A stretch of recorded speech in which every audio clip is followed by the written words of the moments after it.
I'm Cherise Malabran from Marin Institute, and this is your Big Alcohol Watchdog Update. Marin Institute has released a new report titled Beer Duopoly, a primer for policy makers and regulators. The study scrutinizes a recent and significant shift in beer industry history. 2008 was a historical year for beer. Anheuser-Busch, producer of the great American lager Budweiser and the best-selling domestic beer brand Bud Light, is no longer the American icon it claims to be. Anheuser-Busch has merged with Belgian-based InBev, while its closest competitors, SAB-Miller and Molson Coors, merged their U.S. and Puerto Rico operations to form Miller Coors LLC. This means that for the first time in history, two foreign-based mega multinational corporations control 80% of the United States beer market. Ironically, their presence is still felt by the tens of millions of dollars they spend on influence peddling to keep alcohol taxes and fees low. So, it's no surprise that the United States remains the second cheapest country in the world to buy beer.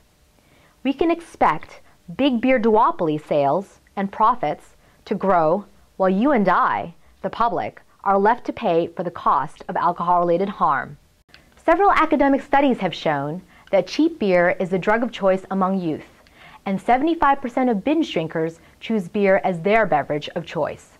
This is significant, since binge drinkers are responsible for a majority of alcohol-related harm in the U.S.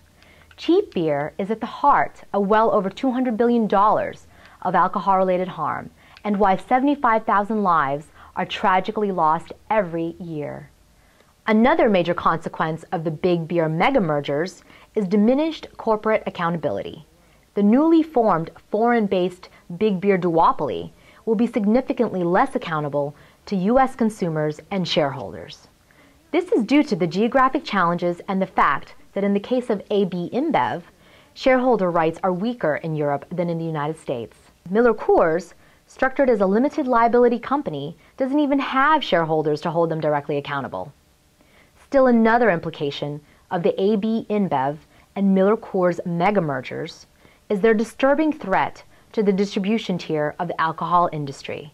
Since the end of Prohibition 75 years ago, the distribution tier has provided crucial checks and balances on the American beer industry. But now, the Beer Duopoly has begun to weaken the distribution tier by using tactics like deferring payments to distributors for as long as 120 days, effectively putting some of them out of business, illegally changing the terms of their contracts, or consolidating distributors with intentions to establish company-controlled distributors instead.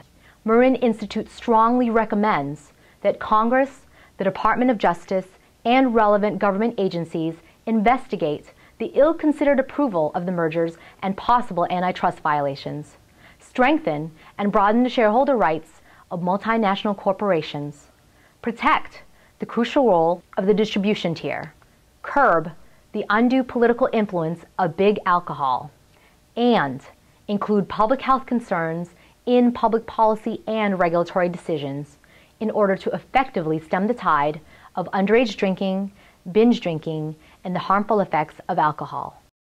From Marin Institute, I'm Cherise Malabran, and this is your Big Alcohol Watchdog Update.